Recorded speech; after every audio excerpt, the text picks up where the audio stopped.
Enough, their expenses here listed for committees for the Grandsire Archon. This series is dedicated to Brother Steve Coakley. No beginning, there ain't no ending, just on and on and on and on and on. It's all because they're so afraid to say that they're alone. Until our hero rides in on his saxophone. Or could you call on Lady Day?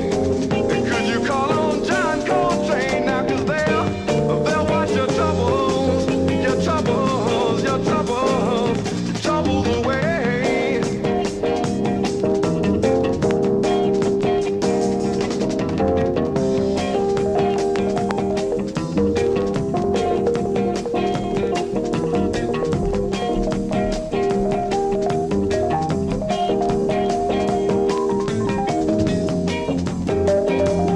Of white supremacy. For the last 400 years, so-called blacks have been spoon-fed their history by a peoples whose history only began with the destruction of theirs. Most assuredly, the color-based caste system of race we know today as simply white meaning European and black meaning African was not in play during the European takeover of the Americas. The color lines were significantly more blurred. The rise of the so-called white identity is truly an American construct born in the 17th century as a method of social classification for the purposes of distinguishing rights between Christians, Confederate Indians, and captives. Throughout the entirety of colonization, the terms used to identify captured Indians changed several times before the 1900s. This formulated methodology is at the crux of the contrived black identity in America. To assume the Europeans who sailed to the Americas under the Spanish, English, or French flag were not dark-skinned would be an asinine assumption. To assume the ruling families of Europe weren't dark-skinned or swarthy would be an ass-10 assumption. Walt Frazier, blasphemous! To assume that those same Europeans knew nothing about the Americas is an ass-11 assumption. He's got the nerve, the audacity, the unmitigated gall. To assume that all black Americans are a product of the transatlantic slave trade would be an ass-12 assumption. Absolute blasphemy. To assume that all skin folk are kinfolk is an ass-13 assumption. I'm not gonna be blasphemous and say that. And to assume your grandmother was lying to you about having Indian in your family should get your ass slapped, boy. It's so disrespectful for you to say something like that. The problem with accepting institutional indoctrination, it tends to lead itself into pretentious presuppositions by those newly indoctrinated about those who aren't. I spent $100 to find out I'm black. That shit said 77% African, 13% European, and there was some miscellaneous shit. I was like, yeah, that's a slave. Yep. Yep, that's a fucking slave right there. Wasn't no Indian in that motherfucker. Anybody here that's black, you know, we've been told when we was growing up that we had Indian in our family. I got my results. I called my grandmother Amelia. I said, you a lying motherfucker. No goddamn Indian. When the fuck was niggas and natives hanging out? I got my results. I called my grandmother Amelia. I said, you a lying motherfucker. The two distinct lines in the sands of deception for black America were first Christianity and then education. At the foundation of both was the master plan of the colonizer to divide the black masses into opposing factions for the purposes of puppeteering movements and perpetrating conformity within the collective psyche of the black masses. Or could you call on Lady Day? Could you call on John Coltrane? Now, 'cause they'll wash your troubles, your troubles, your troubles, troubles away. At the pinnacle of the so-called black hierarchy in the early stages of American inception were indeed Freemasons. This list consists of the most prominent blacks involved in the establishment of nearly all African Methodist Episcopal churches throughout the entire United States. Masonic membership was a precursor to prominence for blacks seeking influence and power. The ranks of Masonic credibility, however, would soon divide these blacks from white Freemasons with the creation of the Prince Hall Lodge in 1784. Until this point, blacks were included in membership along with other Masons, as many of the founding members had earned their Masonic degrees abroad, but American lodges were far less willing for acceptance.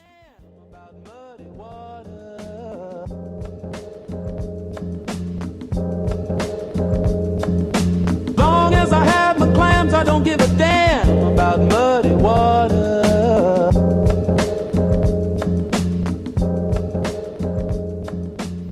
The black experience in America during colonial times did not entirely consist of slavery. Free black cities thrived, even in the South. Many of the places well known for being major slave ports were influential black cities.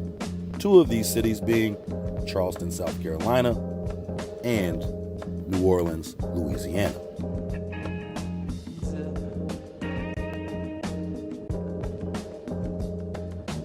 In fact, by 1868, dozens of black Republicans ran for office in Louisiana, culminating in the election of Oscar Dunn, who, of course, was a Prince Hall Freemason.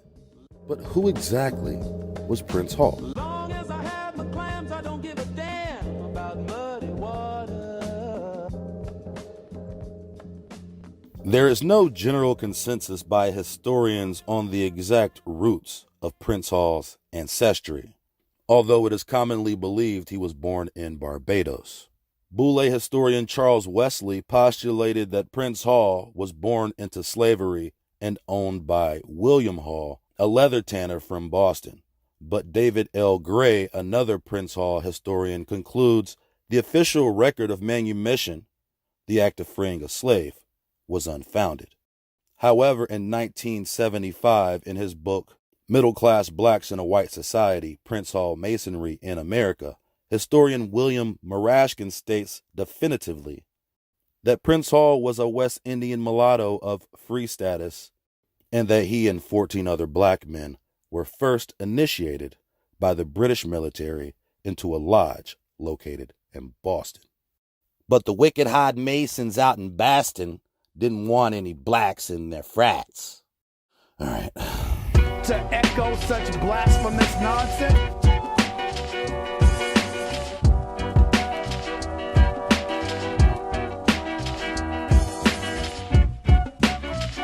As the narrative goes, these were the first black men to be initiated and accepted into an American Masonic lodge. However, shortly before the Revolutionary War, the men of Boston's St. John's Lodge, who met in the infamous location of Boston Harbor, absconded back to England, taking its Masonic lodge with them. On one of the most important dates in American history, July 3rd, 1776, Prince Hall receives a permit from the Grand Lodge of Ireland. But the permit was extremely limited. Under these restrictions, the African Lodge was not allowed to perform any Masonic duties or initiate new members. At some point within the next decade, Hall requested for a full, complete charter for his lodge, which was finally granted on September 29, 1784. Before the year 1800, Prince Hall had set up lodges in Rhode Island, Connecticut, Pennsylvania, and Delaware, who operated under the charter title of African Lodge. Prince Hall Freemasonry would become the prerequisite for any so-called African American pursuing prominence in a white-dominated society. The Freemasons themselves are at the center of many conspiratorial plots against humanity. As stated in their own records, the society seeks to freely exchange intellectualism without the bounds of religion and politics. Quote, from middle-class blacks in America, prints all Freemasonry. Quote, as soon as men became Freemasons, they seemed to place themselves in opposition to both church and state. In the first place, Freemasons devoted themselves to the spread of knowledge in its broadest sense. Logic led them to the realization that their aims could be pursued only when free debate and the spread of knowledge were guaranteed. The preconditions for the triumph of knowledge were freedom of association, of speech, and of the press, the abolition of censorship by the state and the church. All of this amounted to a program for fundamental change and to the demands that authority would not concede unless it was forced to. As a result, when lodges stayed clear of politics, as they were supposed to, many of their members did not, and the order's reputation with the authorities suffered. Be that as it may, the political non-discourse promoted within these lodges would soon become the trademark of this society, as most prominent Masons in American history are in fact politicians.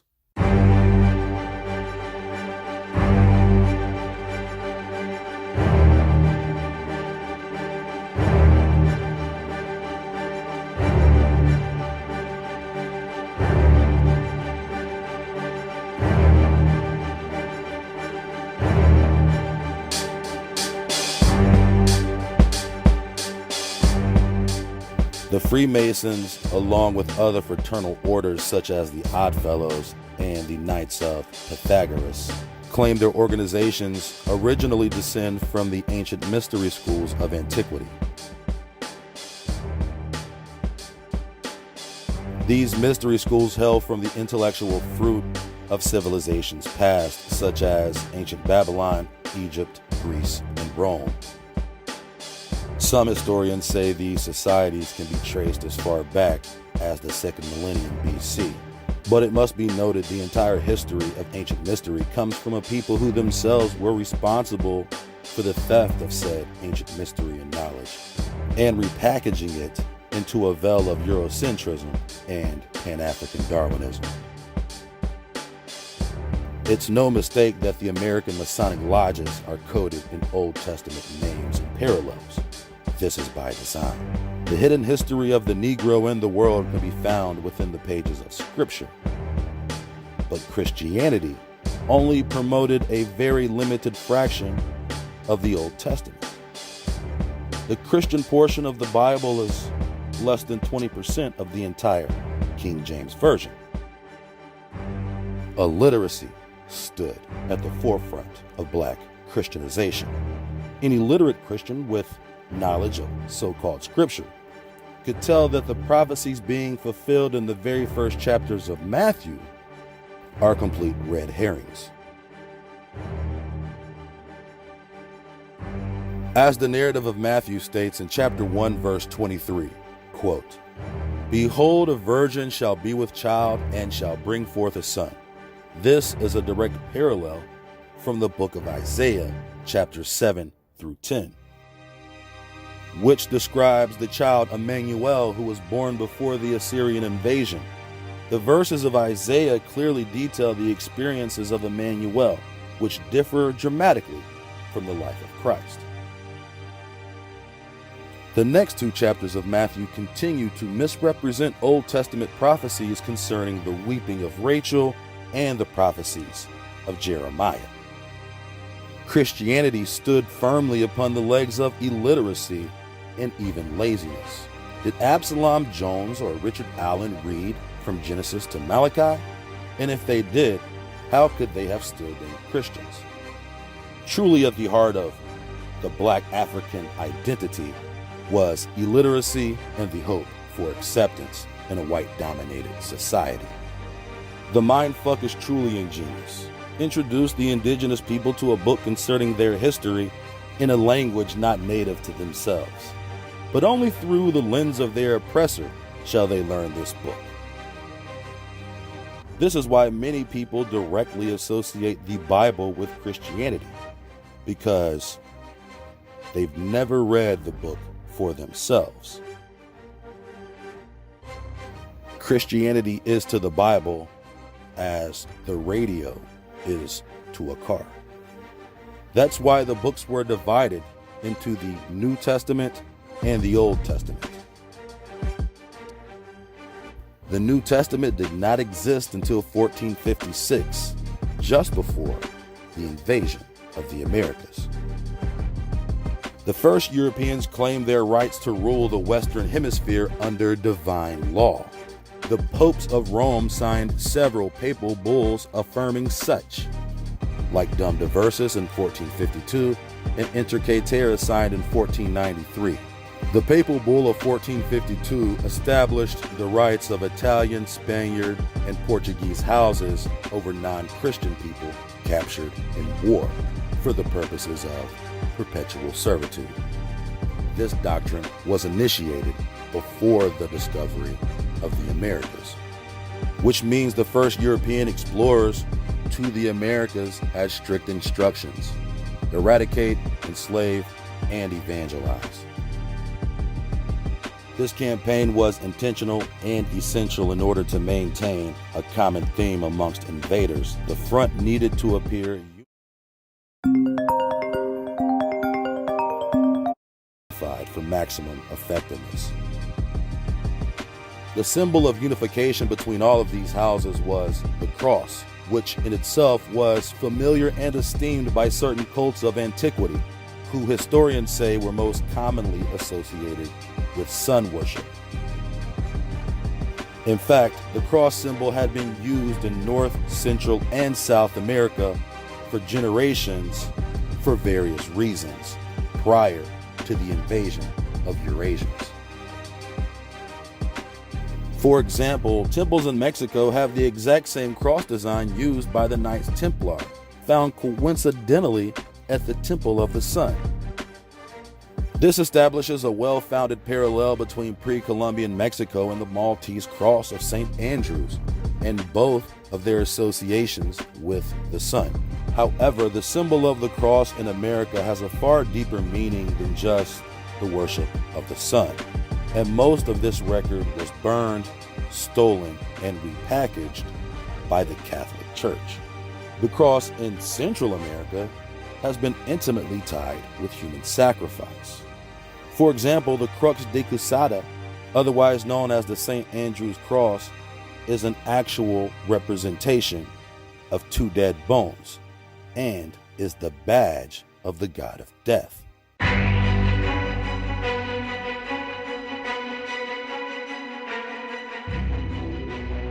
Regular human sacrifice was offered to the sun god, whose symbol was the cross.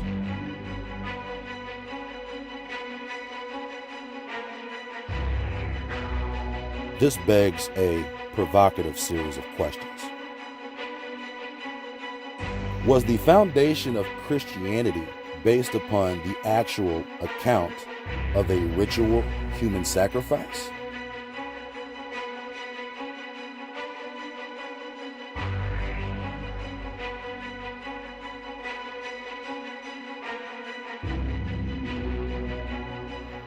And if this question seems preposterous, why is the cross so intimately tied to death?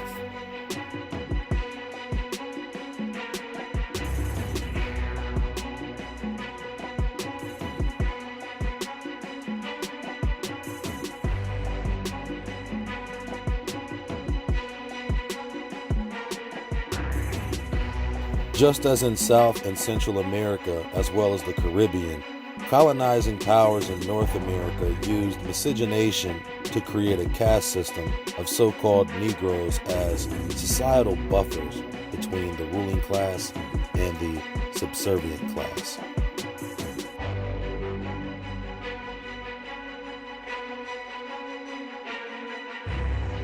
Mixed race people of color were used as house slaves, but even more importantly, they were used to communicate the owner's will to the slaves in the field.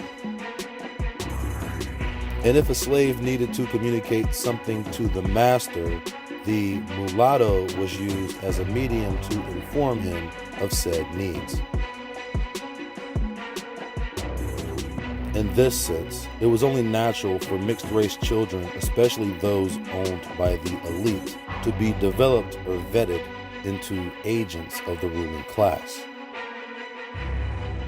Of course, this is why so many of the so-called black leaders from American history were actually of mixed race, but could socially pass for white.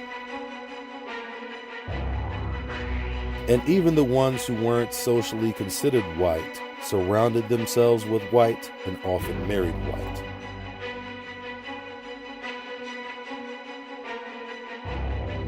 Blanche Bruce is prominently known as the first African American to be elected and serve a full term as senator as a Republican in the state of Mississippi.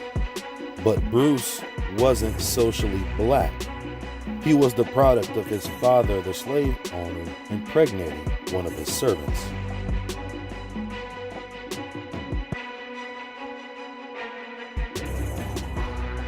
Bruce was educated by his father and even attended prestigious Oberlin College during the height of the Civil War. Oberlin College was an institution founded by Christian abolitionists who welcomed with open arms any well-to-do black in the country. Oberlin soon became a Boule hub. Graduates like George Boyer Vachon, supposedly the first practicing lawyer in New York City, definitely a man with strong black features. He married Susan Paul, who was the daughter of Thomas Paul, who was a prominent black Boston minister and Freemason. Other graduates include Mary Church Terrell, another mixed-race member of the black bourgeoisie of Memphis. She was a champion of women's rights, founding the National Association of Colored Women, or semi-colored women in her case. She was also a charter member of the NAACP. She married Robert Herberton Terrell, a prominent black lawyer from Washington, D.C., whose family was also connected to the white Washingtonian elite through banking and finance. As a young man, Terrell was the personal servant for Ulysses S. Grant. His connections brought him prominence, which led to his acceptance into Harvard, and later graduating at the top of his class in 1884. Oberlin College provided the setting for religious Christians to handpick and indoctrinate the future Negro elite with futile social liberalism. There was a well-established practice of propagating educated blacks as social justice warriors for undercover Christian or Zionist organizations in blackface or beigeface. On the opposite end of the spectrum were uneducated blacks, being fed the idea that the only way for black improvement was a white education. This fundamental discourse resided at the heart of contention between competing classes of Negroes. While many well-to-do blacks promoted education as the great equalizer, lower-class blacks saw these people as stooges for the establishment and saw the introduction of institutionalized education as a threat to their long-held traditions.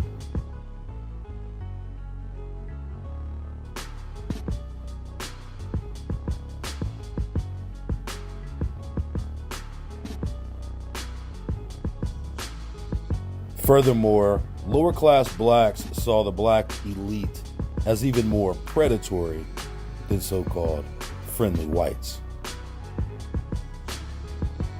One example of this is when Blanche Bruce became wealthy. He purchased a Mississippi plantation in which the black sharecroppers on his property worked in conditions tantamount to slavery. However, Bruce and his wife, Josephine Wilson, congregated in elite black circles, being lauded as heroes of civil rights.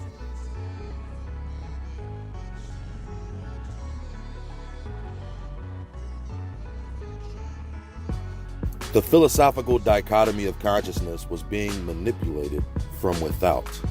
Alternative views of black progression were, in almost all cases, being perpetuated through various factions of the white elite.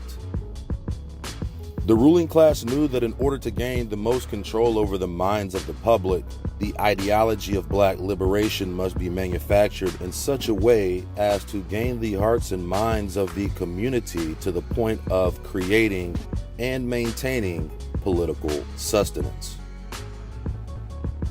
In short, to prevent disenfranchised people from creating their own movement for their own interests, their movements must be co-opted from the ruling class in order to sustain ruling class dominance. And the disenfranchised must be shepherded into certain lanes of seeming diametric opposition.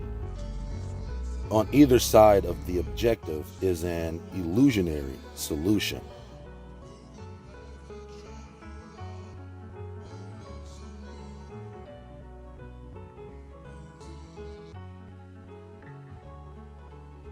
Divided interests lead to divided people, and divided people are easier to rule.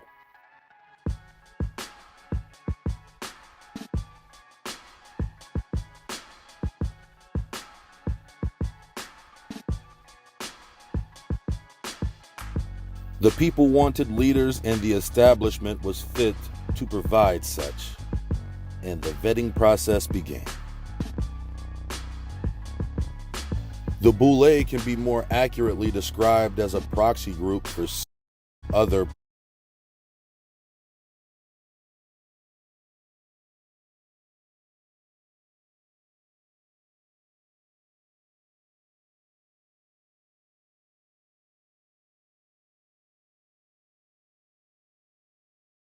pre-formulated organizations, such as the Free African Society, and to a greater extent, the Prince Hall Freemasons. Yet, even more proxies abound with organizations like Omega Psi Phi, Alpha Phi Alpha, the Congressional Black Caucus, and even Jack and Jill. But no matter the group, Boule brothers seemingly in dispute were in reality playing for the same team. On opposing corners of the first major Boule battle of the 20th century were W.E.B. Du Bois and Booker T. Washington. I had begun to criticize Booker Washington, saying it wasn't enough to teach Negroes trades. The Negroes had to have some voice in their government. They had to have protection in the courts, and they had to have trained men to lead them. Well, all this together put such pressure upon Atlanta University that at last I resigned. I mean, they would have had to drop me if they wanted to keep the philanthropic gifts that were coming from the rich people of the North. So that I accepted an invitation to come to New York in 1910 and help the National Association for the Advancement of Colored People.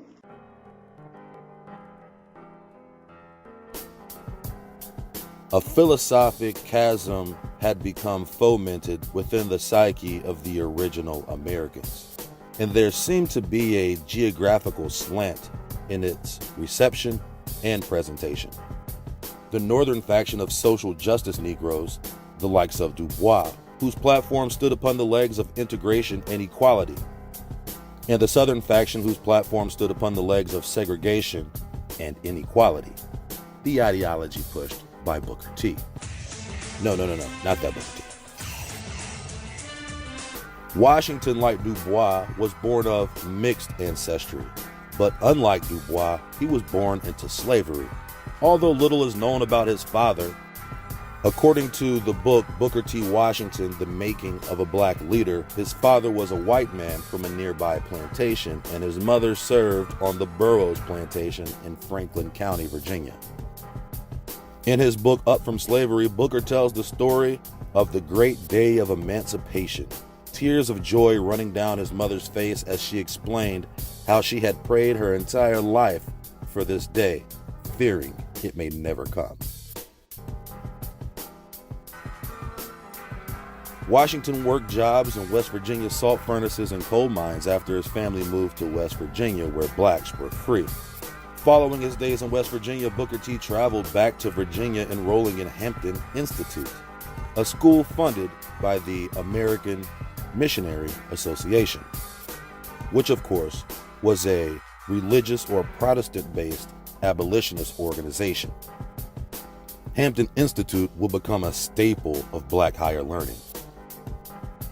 And possibly the first instructor of Hampton Institute was Mary Smith Peake, a member of the Hampton Black elite. Her mother was described as a fair-skinned, free person of color, while her father, name unknown, was an Englishman of apparent rank and status. Mary Peake is considered by many a pioneer of black education in the South. And as the legend states, Mary would teach reading to illiterate, newly freed people under an oak tree, which later came to be known as the Emancipation Oak. She was officially sanctioned by the Union Army to teach blacks during the Civil War. Another portion of her wages came from the American Missionary Association, who endowed her Brown Cottage, the first structure on the future campus of Hampton Institute, which would later be attended by Booker T. Washington. In 1878, Booker Washington entered Wayland Seminary, an institute founded by the American Baptist Mission Society for the purposes of training black men for work in the ministry. President of Hampton Institute, Samuel C. Armstrong, who was also a Union general during the Civil War, recommended 25-year-old Booker T. Washington to be hired as the principal of Tuskegee Institute. The initial idea for Tuskegee was not just to produce tradesmen and agriculturalists, but rather teachers of agriculture and trade, who would then go on to other schools, broadening their reach across the South. Tuskegee was founded as part of a deal between Lewis Adams, a Negro community leader in Alabama, and two white senatorial candidates. The agreement's details included Adams' influence over the black vote for the Democratic Party, and in exchange, funding would be provided for a school for blacks in Tuskegee. Adams didn't face this endeavor alone. George W. Campbell, slaveholder and senior partner of Campbell and Wright, the oldest banking and merchant firm in the state of Alabama, partnered with him to acquire the necessary connections to accomplish the Negro Normal School in Tuskegee, which would be located directly across the street from the home of George Campbell on the property of Butler Chapel African Methodist Episcopal Zion Church. And of course, Lewis Adams and Booker T were both Freemasons. The opposing ideologies of Booker Washington and W.E.B. Du Bois were at the forefront of the Negro movement dialogue in America. Booker T also ran in circles of the black elite and had lifetime friendships with the most prominent white men, including Julius Rosenwald, who donated generously to Tuskegee Institute, author Mark Twain, oil tycoon Henry Rogers, who also donated to both Hampton and Tuskegee, Andrew Carnegie, and William Taft, just to name a few. Although Booker ran the South in terms of popularity, he also was well entrenched in Northern elite circles of influence. William Denslow quotes in his book that Washington was made a Mason at sight by the Grand Master of the Prince Hall Lodge of Massachusetts, with an additional source indicating H.C. Benford, Grand Master of the Lodge of Alabama, in whose jurisdiction Washington resides, granting him sanction and congratulation. In 1900, Washington created the National Negro Business League in Boston, along with his wealthy friend, Andrew Carnegie.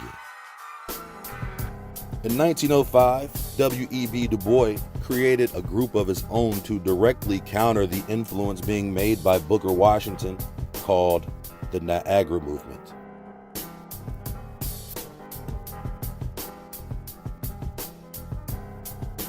Their platform, based on social equality with freedom of press and speech, as well as an end to discrimination, stood at odds with that of the National Negro Business League, whose platform was more of a compromise, in which blacks would not press for social or racial equality, but instead be allowed to participate in vocational trades and training and employment in a white economy while living separately without the threat of violence.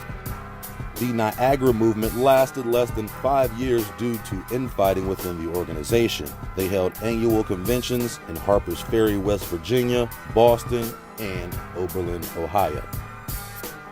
When Booker T. Washington died in 1915, the Negro League continued to be headed by Robert Russa Morton, the man who endorsed the infamous Tuskegee syphilis experiments, which led to numerous deaths of blacks in the Tuskegee area. The National Negro Business League is still in operation today under the name National Business League. With Booker T pinned down 6 feet, Willie started looking for new opponents. His most formidable opponent to date was a man by the name of Marcus Mosiah Garvey, who also ran in elite circles of prominent white supremacists and Freemasons. Marcus Garvey is one of the most championed black leaders of the early 20th century. Born into a Jamaican family in St. Ann's Bay, his father Malchus was a stonemason, which earned the family enough to be considered low-level bourgeoisie. Malchus, however, was notoriously terrible with managing his finances and was unable to maintain his personal property, which he had to relinquish to cover his debts. Marcus never had a close relationship with his father. According to author Colin Grant in his book Negro with a Hat, The Rise and Fall of Marcus Garvey, his paternal grandfather had been born into slavery, and the Garvey surname descends from Irish slave masters. As would be the case in his ascension, Garvey would always hold a special affinity for Ireland in his heart. As a young man, Garvey converted to Catholicism and began working jobs in Kingston, eventually becoming a labor union organizer. It would be after this when Garvey began seeing the path of his future political destiny. He involved himself in a protest to remove Governor Sidney Olivier from office to stop the migration of Indian people to the island for indentured work, who had began taking jobs from native Jamaicans. From this point, Garvey began publishing somewhat politically inspired writings and also entered himself into oratory contests to hone his skill set for public speaking. Marcus would come to befriend Joseph R. Love, a former anglicized clergy member of Trinity Church in New York, turned Pan-African propagandist, would become the mentor of Marcus Garvey. In 1911, after Jamaican labor hardships, Garvey moved to Costa Rica to work for the United Fruit Company as a timekeeper. From his station as timekeeper at United Fruit, he published a scathing newsletter criticizing the company's treatment of its laborers. Garvey then traveled around Central America for a few months before moving to London to further his political aspirations. While in London, Garvey would establish the connections to create the largest Back to Africa movement to this day. On the next episode of Boulé, we discuss the most important events in the life of Marcus Garvey and how the relationships he fostered were essential in his breakthrough influence.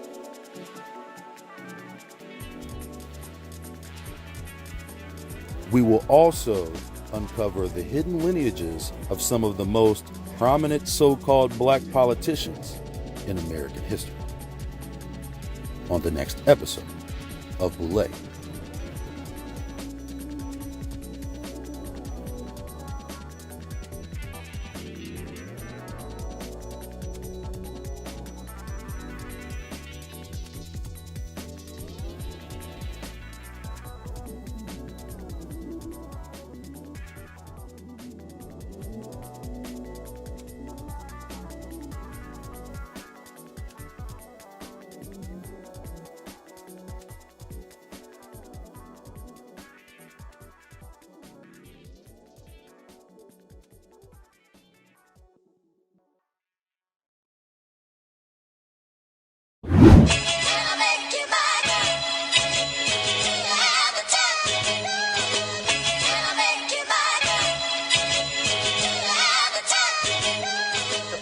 never even heard of before was that the Boule is a 501c10.